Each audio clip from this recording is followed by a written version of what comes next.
Max Gorlin, Melbourne Football Club. You're listening to the Coaches Panel. This is Nat Fyfe from the Fremantle Footy Club. Trent Cotchin from the Richmond Footy Club. Scott Pendlebury from the Collingwood Football Club. You're listening to the Coaches Panel. Patrick Cooch from the Carlton Footy Club. It's Rory Sloane here from the Adelaide Crows. This is Tom Mitchell from the Hawthorn Footy Club, and you're listening to the Coaches Panel.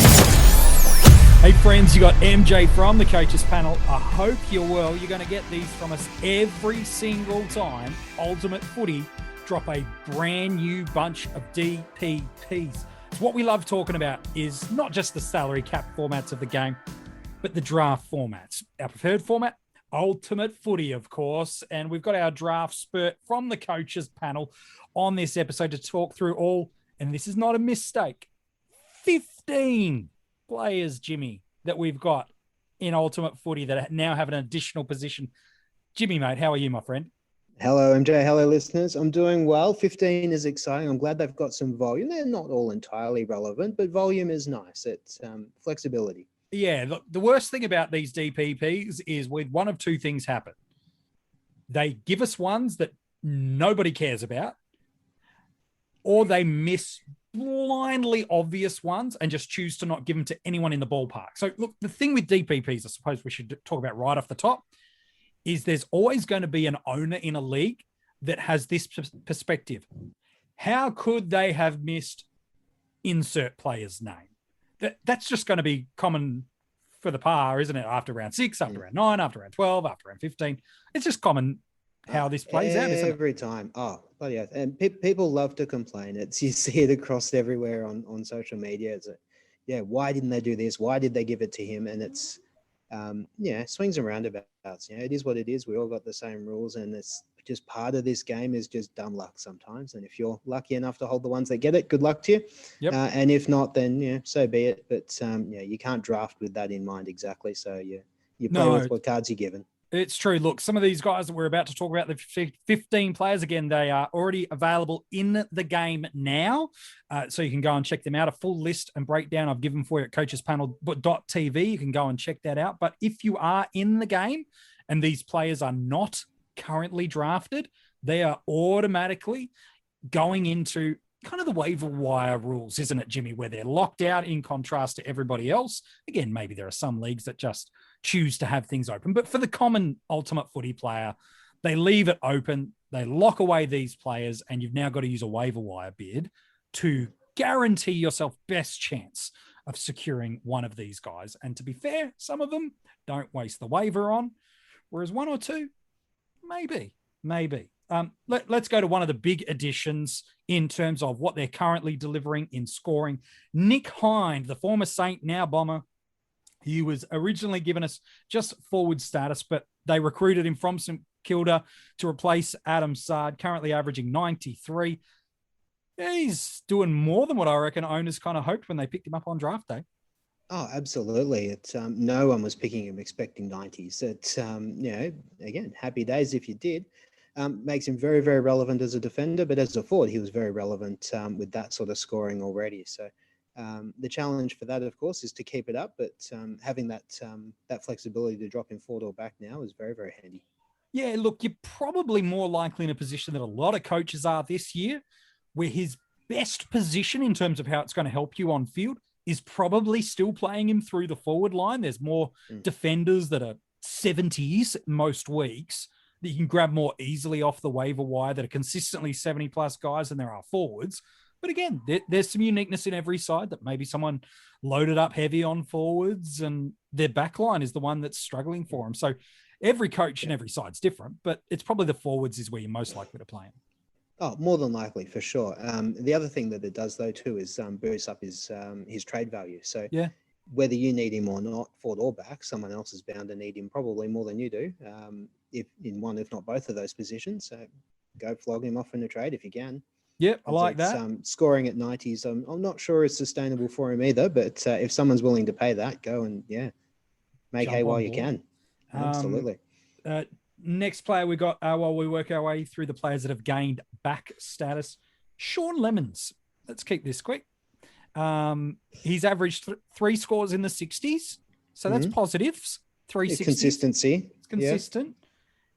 He's ranked just inside the top 80 defenders. Just. Yeah. Just inside the top 75 of forwards. Just. It's a I hard don't know. sell. It's there. Yeah, He's in a very, very 7% deep of league. leagues. Yeah. There you go. you go. So 93% of leagues have got the chance to go and get themselves a Sean Lemons now. That's something. No, exactly like my dad said to me when I was getting my first car. He told me to never get a lemon, and that's what you should not be doing as well. Do not go and get yourself Sean. That's no disrespect to him as a human being, as a footballer, but if he's the bloke you're needing in your team, even in a super deep league, on the waiver wire every week, Jimmy, you're going to find a 70 or an 80 based on a matchup, aren't you? You'd think so, but you watch him now that you've said that, come out and score 85 this week. I know. Just to spite you. Yeah. Maybe he's the guy they go to, Ruck. They've got nothing else. So maybe they could do worse. Well, maybe not. He's not the biggest unit in the world. All right, No, here's he's another not, one. no. Here's another one. Very much Nick Hind territory. Gaining back status in terms of probably more valuable forward than back, but now helpful. Jarman Impey is a new back eligible for us. What's your take on Jarman as a fantasy prospect in Ultimate Footy? Look, he's one that there was a little bit of hype over in certain forums over the preseason. I think Supercoach more so than fantasy scoring. Yeah. But look, he's got ceiling. There's that. He's got a role, which is nice. Again, probably more relevant if you can play him forward than back for all the reasons you said about Hind before. But he's another one I'd quite happily sell off if I could get value for him now. Yeah, again, depending on the categories you have available in Ultimate Footy, if it's closer to a more traditional dream team style scoring where you don't do any adjustments in Ultimate Footy, it looks like he's going to be around that high 70s, low 80s with the odd game that pops, like we saw just the other day against Geelong. Supercoach, kind of closer scoring, a few more effective disposals, if some intercepts kind of start getting on with your categories. Maybe he's more likely someone you look to have confidence for the year, but yeah, I'm with you. Yeah. I think I just don't trust his scoring week to week. Yeah, I think that's fair enough too. Speaking of things I don't trust us spending much more time on this ad back. Jaden Laverty is currently averaging 52. He is. I was kind of bullish on him in the preseason. I thought that halfback role would suit him really, really well. Turns out it suits him about as well as that half-forward role did. It's not so much at all. So I don't know what to make of him as a footballer. I thought there was a lot that he had to work with, but it's just all those pieces are just not quite coming together. It's just not. Is it? And that's okay. That happens for us sometimes. And we take the goods and the bads with draft day, don't we?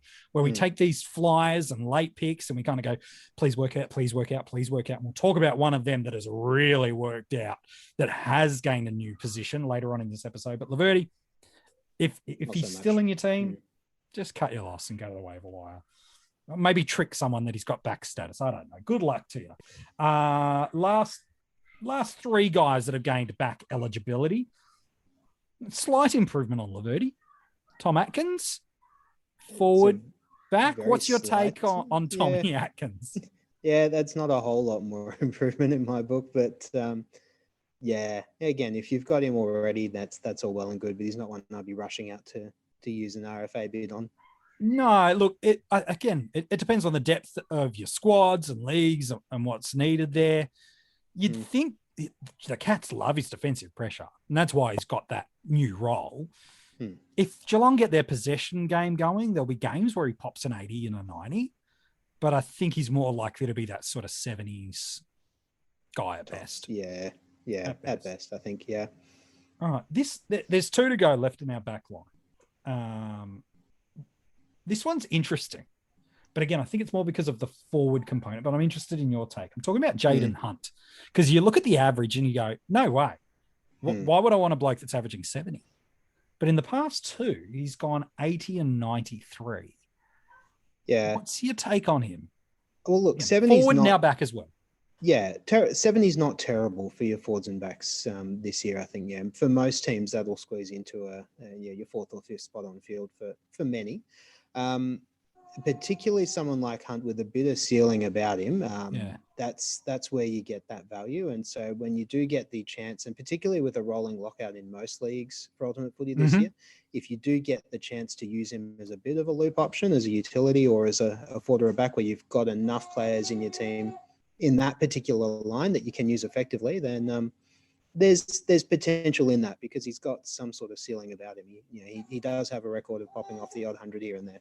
Yeah, look, 42% of leagues currently have him. So in a lot of leagues, you'll be able to go and get him. Again, the conversation of seeing his name get DPP probably lifts people's visibility on him where they look at the 70 and they go, oh, yeah, no interest. But if he pops another 80 this week, coaches will really take note and see that round one score more as the aberration rather than these first 2 weeks. So it's probably this is the week. If you think there's something there that's closer to the 80 marker, this is probably the week to go and pick him up, isn't it? Yeah, I'd say so. But and getting him ahead of schedule if you can would make sense there. But you can always drop him again after. Yeah, well, that's the worst case scenario. All right, our last back to talk about Jack Ziebell. No one's shocked by this DPP addition. Former midfielder, spent a little bit of time forward. Now under David Noble, they're trying to reinvent him as a defender. Averaging big for us and has been a real great win. ADP, I think, was like 122 and is proving to be one of the best forwards. Now back eligible. My question is this week, Jimmy, not where you should play him. Is it sustainable? And if I'm an owner, should I be looking to trade him? Look, he's not one that I had on my radar at all this year. I think I might even have deleted him out of my ratings completely coming into drafts just from a not wanting to own him perspective. Look, you can't argue with that scoring though. I mean, I've been proven wrong to some degree on that. He's getting a lot of football. What I've seen from watching him though is that he's playing terrible football to get it. The number of goals that they kicked by playing through the man that he's against is extraordinary. I think North had that idea that he was going to be a Luke Hodge type with that leadership and direction in the back line, but he's not a defender. He was he's a hard-nosed midfielder at heart. You can use that in the forward line to a degree, but in the midfield, it's just in the back line, it's just I don't know if it's working. I don't know if they persist with that all season. I don't know. Yeah, to me, there's a risk of role change at some point, whether Noble sits back and goes, we need to do something different with this. So that would be my main concern there. If I had him, I'd be looking to sell high. Yeah, I'm of the same opinion, but not for that reason. For me, it's can this scoring trend continue? I think Luke McDonald's due back in this side as early as this week. Yep. I'm desperately concerned for Ziebell owners that in draft, he is a much better user of the ball than Ziebell is. He was the one that last year they would always try to get the ball in his hands with composure and with precision. With him back and with the volume of how much territory the ball is spending back there. Yes. For me, I just think McDonald's going to impact that scoring. And so, I'm of the same opinion. Sell high. Go and see if somebody's frustrated with a Paddy Dangerfield who's got yet another week on the bench, or Steele Sidebottom, who probably, based on his ADP, was a first-round pick for a lot of people. He's been drastically underwhelming since coming back. And so for me, I know they're the top tier of the guys, but if you're going to try to sell high, those are the kind of sell high options, isn't it? Oh, absolutely. There's there's going to be options out there across your league if you've got him. No harm in keeping him at this point, but I would really have concerns about how long that's going to last for. Yeah, right. Fair enough too. Probably one of the least relevant positional allocations we get is the adding of center status. Okay, it adds flexibility to your squad, sure, but generally speaking, it's not going to boost your on-field points. But we've got two new centers that have been added to the game. One is Callum Mills, averaging nicely at the moment, 105, got 121, 85, and 111, so scoring well. Is there a world for a coach where you see it's worth moving him to that centre line and out of our back line? Oh, look, it's really team by team specific, and that if your last midfielder is scoring more or less than your last defender, that's sort of where you make that change. That's really all it is to it, just the points on that. Or in the event that your backline loophole works really, really well and your midfield one doesn't, again, you've got that room to shuffle someone one side or the other. So, yeah, there's flexibility benefits. It doesn't add a whole lot. It does also mean that if Mills find himself, for argument's sake, spending a lot of time on the half forward line in the back half of the season, he can't gain forward status now either. So Yeah, it's there true. is that, I suppose, to keep in mind. But by and large, it, as you said, doesn't make a whole lot of difference to anything at this point. No, probably the only real difference is for those that use Ultimate Footy for their keeper leagues, that they've been waiting for the breakout of Mills. They've got the breakout of Mills, it would seem to be the case. Yep. But for a keeper league owner, it's now preparing for 2022 for Callum That's Mills it. to probably be a centre only. Yeah, exactly. And so again, that's something where, mid-season, that might be a case where if it's to your benefit and you can sell high, do so. Yep, fair enough. So the other person that's gained centre status, I feel like it happens every year, Kane Lambert, where Champion Data just always put him as a forward, but he's a mid-forward, let's be honest. That's how he chooses to play the game. So it's nice to see that Ultimate Footy have gone, stuff it. We can see what he's doing. We're going to give it to him. Through there, probably even less so than Mills. You're less likely to roll him through that centre line, aren't you? But again, nice versatility and flexibility, but it's the forward eligibility that makes him valuable. Oh, for sure. That's it. Take it, move on. All right, fair enough. Two new players added to the ruck line. One that we should spend zero time talking about. The other might be worth something for some owners. Talking about Sean McKernan adding ruck status. He was there as insurance for St Kilda. They've needed that insurance policy with both Marshall and Ryder and them overlooking Hunter over the past game. So they've needed that insurance policy. However, Ryder's back training at the club. Marshall got through a VFL pracky game last week. Yeah, and even saying that, he's only averaging 40. So really, we've probably spent too long on him, haven't we? I think, that's it. More than enough time. Move on. All right, next one. Peter Wright, the former Gold Coast, now forward, has picked up ruck status with Draper going out long-term injury. He's moved from kind of relief ruck now to primary ruck. Was okay last week, albeit against McKernan.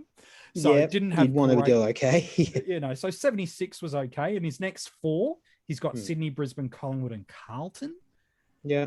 So outside of Grundy, nothing scary beyond Grundy that's there. And look, Wright's a handy player. He can, he'll probably average, high 60s, give or take. I'd imagine, might nudge a 70 if you're lucky, but it's not. Again, he's that sort that can every now and then pop out with a big game with a couple of goals, so that's helpful. At the rate that rucks are going down this year, having a backup is handy. And his trade value, if you've got him and someone else is unfortunate enough to own Wits and one or two others that aren't working, you might be able to flog him off for something more than he's worth. So it's that is a useful addition in my book. Yeah, I think that's pretty useful. He's probably the guy. I think you're right. Maybe look to have him as your bench or your emergency cover. Loophole him in the right weeks where you can. Like this week, you can do that Thursday night against Sydney. If he pops that 80 in that ruck line, and unless you've got one of the big boys of Gawn and Grundy, let's be honest, no matter who they are, beyond those two, you're nervous about if they can pop an 80 this week. So you're right. I think those are the kind of ways you want to choose to use him through that positional line. That's good. All right, let's head to the forward line for the last of our eligible players. There's a couple.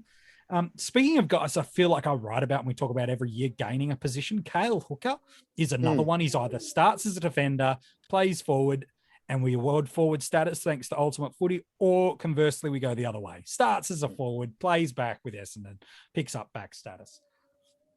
He's probably not super valuable unless in certain category leagues, certain scoring things are turned on. Outside of that, you're probably not looking at him, are you? No, I'm not, to be honest. I mean, again, he's got ceiling. Every now and then he'll pop out a really big game. So, from a loophole perspective, that's useful. Sure. But yeah, he's not one that I'm necessarily rushing out to use my waiver pick on straight away. Yeah, no, fair enough. One you should not use a waiver pick or any pick on at all is Jacob Kazitsky picking up forward status. An average of 43 is never someone you should consider. So maybe in a deep keeper league. A deep keeper league, yeah, he's worth owning, but the awarding of deep. Try that again. Yeah. He's no, and even in that scenario, the awarding of dual position doesn't really change his value at that point. No. It's just one that you're stashing away for the long term in the event that he comes good. But whether he's forward or back this year makes no difference. Makes no difference. If it's a short single term. No. season league, just jog on. Got no interest. Yeah, exactly. Last two players to talk about, and I think if we were like to do a top 5 of most relevant positional allocations, these two are probably in the top 3, maybe arguably even the top 2, depending on the way you like to look at life. Gaining forward status, Tim English has picked that up. He's moved from primary ruck to Stefan Martin from Brisbane, transitioning that side. He's now lead ruck. What a great luxury this team has. Where Tim English is your relief ruck. He's playing out of the goal square, leading up nicely, taking some good contested marks. Forward craft is improving, and understandably so. Ultimate Footy have given him forward status. What does that do to him for those that happen to own him right now? Oh, look, again, very, very helpful from a flexibility point of view. And in the event that you've got another player you can field in the ruck line, then again, gives you that option of playing him forward where he's probably going to be more valuable. So there's, definite benefits from that perspective. I think he's also, where we talk about keeper leagues, about players like Mills who are going to lose their back status next year. I can't see a world where he doesn't start as a ruck forward next year either. He'll play enough forward, but he'll still always pinch it enough in the ruck that he's going to keep that status as well. So it's a very handy thing both for this year and going forward, I think. It's going to be interesting to see how long Stefan Martin plays in this Bulldogs side. Is it just a 1 year? We realise Tim's close in terms of how the Bulldogs narrative internally is we believe he's only 1 year away from really hitting his straps. Therefore, Steph, you're just here for 12 months to get him through, to get the most out of you, and then he goes. Because if that's the case, there will be a year, much like there is with Rowan Marshall this year, there will be a year where he's ruck forward, but playing only as a ruckman. And that's the real exciting part in future draft years and leagues. Oh, absolutely. And make hay when that comes. Yeah, no doubt at all. But as far as when that happens, I guess that's mostly on Stefan and how well he plays. He's in the position where he's got that role now. It's his to lose. He's doing if he plays well enough for enough games this year, then maybe he gets another season to. He ain't scoring well, but he's doing all right. Yeah, exactly. All right, we've held it off long enough. Probably the most valuable addition for us, based on what they've delivered so far in the year, is the addition of forward status to Sydney Swan Rising Star, which basically means half their team at this rate. Errol Goulden has absolutely come from the clouds. And I'm not kidding. His ADP was 297. So that's not drafted in a lot of leagues. It's a handy place to pick him up, isn't it? You feel like you've won the draft already. 108, 93, and 98 are his 3 scores. Only Tex Walker, again, who thought we'd be saying him at the top of the tree? Taylor Walker, Josh Dunkley, Jack Siebel, Dane Zorko, and Chad Wingard average more than what he does right now. For those that already had him, they were probably, is this being presumptuous? Probably a little bit nervy to put him on field through that centre line most weeks, going, it was just a 1-off. Yeah, it's just a 2-off. It was just a 3-off. But now that you can put him in that forward line, even though if he scores 60, he's not doing worse than your 5th forward anyway, is he? The risk of a bad score isn't that bad. All of a sudden, he's probably a coach's F1 now, isn't he? On paper. He's still not one that I'd necessarily back in to get 100 week in, week out, but he's certainly doing well enough, and he's shown that he can score well enough that you'd have enough confidence putting him on field. All right. There's a few things about Errol I want to talk about before we wrap up this episode. Because again, if you're playing Ultimate Footy, you're playing either some form of single season or a keeper dynasty type league as well. So let's focus purely on a single season league strategy for a minute. You're a Goulden owner. It feels crazy to talk about a guy that's averaging a ton there or thereabouts as a trade out target. But from your perspective, is that how an owner of Goulden should be considering it in a single season league? In a single season leg, I'd be open to offers, but I'd want a lot. Like what? Yeah, Give me, what are you looking for? Oh, I'd want a lot. It's the sort of thing I think that to pry him out of a team, you've got to pay more than he's genuinely worth. Yeah. You know, you are looking at a kid who, as good as he's gone, has done it for only 3 games. 3 days. But that is now 3 consistent games in a row, which is more Mm-hmm. than you can say for most. So, Mhm. yeah, look, if I owned him, I'd need someone to really be overpaying for it, like a genuine top. Are we line talking like option. Sidey and Danger territory, or are we talking maybe Yeah, a look, step back and Toby Green level? Oh, yeah, Toby's a real interesting one, especially at the minute with Canelio and others missing Ball from that and everyone midfield. out, Exactly. yeah. These, when Green moves into the mids, he just goes ballistic. So that's maybe a different angle to take. But Okay. but yeah, I'd be looking at a top line option for him, because it's not as though you're going to take a Kane Lambert for him at this point. No. No. Whereas, no, say you- 6 weeks ago or a month ago, if someone said, I'll give you Kane Lambert and you give me Errol Goulden, you go, every day of the week, Goulden's not going to Yeah. do anything for me. So his That's it. value skyrocketed, not just in a single season, but then let's Yeah. pivot to keeper leagues or dynasty leagues. Mm. He probably wasn't in the top 5 kids going drafted for a lot of leagues. It was probably Mhm. Campbell, Powell, Phillips were a popular 3. And then Yeah. it started to open up a little bit more. Mm. Where is it just 3 really great weeks? And again, now he is centre forward that we can consider. And it looks like he's going to stay forward for us for a really long time based on how the Swans are using him. Yeah. Ranking him against these other new crop of draftees, where does he start to go in the order? Well, look, based on what he's done so far compared to what they've done, it looks as though we all got that one wrong. But it's that is what it is. Again, it's only 3 weeks, and in the context of a keeper league, you're looking at a much longer term than this season even. So, what you're looking at there is 2, 3, 5, 6 years from now, who's likely to be really averaging that premium sort of level. Mhm. He's shown for granted 3 weeks that he can do that. Has he got that capacity to be a 115 point mid, or does he got that capacity to be a 95, 105 forward consistently over a long time?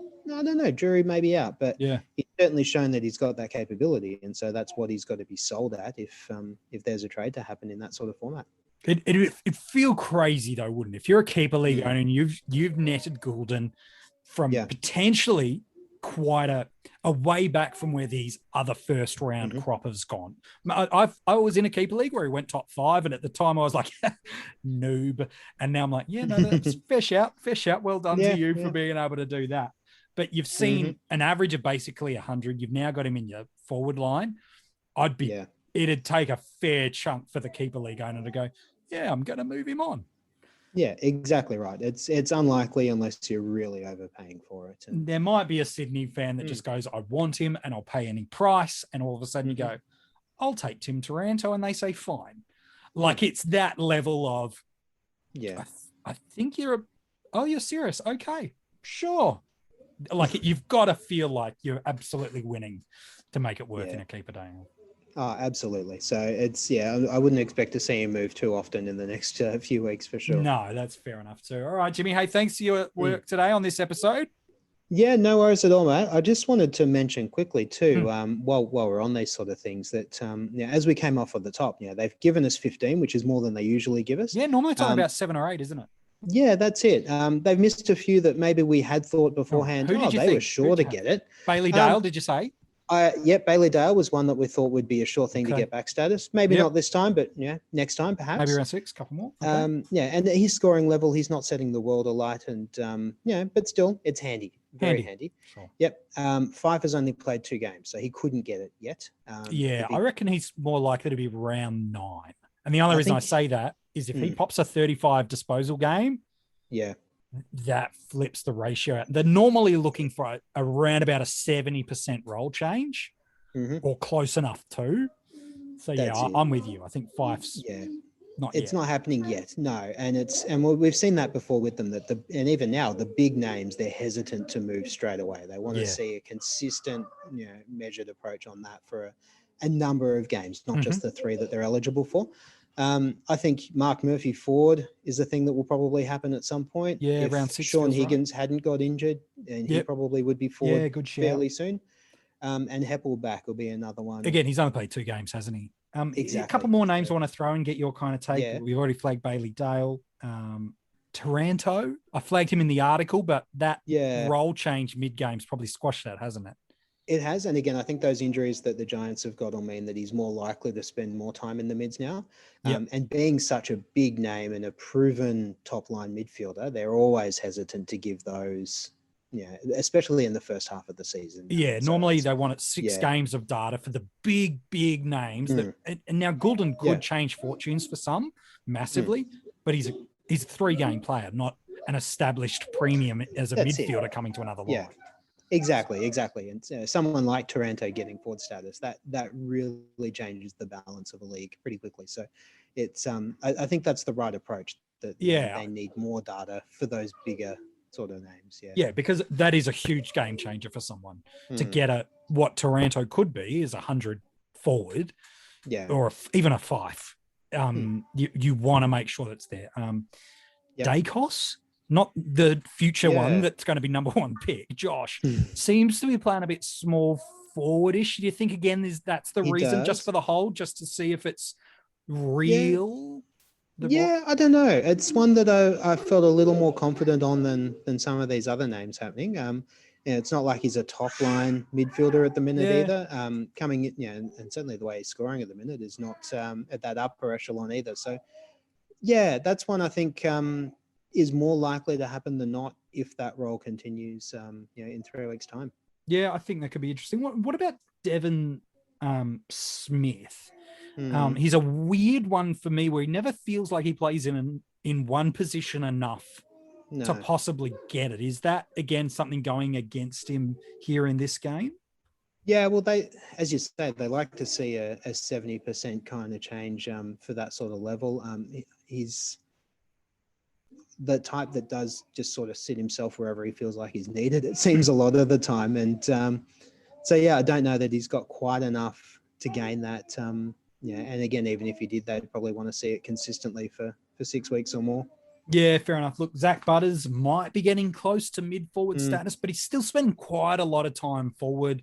It's not going to make a huge difference to you anyway, but No, that's it. I've seen Brandon Ellis's name floated around as well. I don't think he's. Let's be honest. Yeah, he's a wing. He's not a backman. He's a wing who, by the nature of his role, picks up possessions in the back 50, but that's as part of his running from one side of the ground to the other. So it's not a genuine backline role at all, I don't think. But Lukosius, I did think he is playing wing as well now. So, but he's listed as a defender, so getting centre status, doesn't change a lot. But no, it's a thing I that can't recall probably a should time. have happened. Yeah, I can't recall a time, and I've played Ultimate Footy for a while, as have you, that getting centre status, I went, yes, this is exactly what the entire community need. Maybe in a specific team it helps you, but as a community-wide approach, doesn't help. No, once or twice I've copped a few injuries in the midfield and thought, I really wish that they give me something here, but no, it doesn't really change the game. No, it doesn't. All right, that's fair enough. Okay, there you go. That is the round 3 DPP editions. There are 15 of them and a bunch that Jimmy and I think, well, maybe they're eligible for you. But do you agree or disagree? Hit us up over social media, friends, and let us know what you think. There are still a bunch more opportunities for your player to pick up DPP. It will be at the conclusion of round 6, the conclusion of round 9, 12, and 15. Those will be the next 4 batches of DPP allocations. We'll reveal them for you exclusively at coachespanel.tv. Thanks to our friends at Ultimate Footy. We will let you know them as soon as they are official. We announce them for you, and we'll make sure we try to get your podcast episode with our draft spurt Jimmy as well to give us his expert take. Come on, don't ruin my phrase. I don't know what a draft spurt. I'm sure I've been called worse, but it's draft spurt is draft expert. It doesn't sound good, but it also is a beer that you don't want to drink. Along those phrases. So, no, mate. Hey, appreciate your thought today on these players. Yeah, anytime, mate. Thank you. If you want to go and check the article and some more takes on these guys, drafters, you go and check it out at coachespanel.tv. While you're there every single week, Jordox, who writes for us, also drops a weekly waiver wire pickup article with who he thinks are some of the best guys to go and look at. See if they're available in your player pool. He might just help find you some gold as we navigate our way through the year. And if you play the other formats of fantasy football as well, not just the draft, but you play the classic salary cap formats, well, here at the Coaches Panel, we love to talk about that and daily fantasy as well.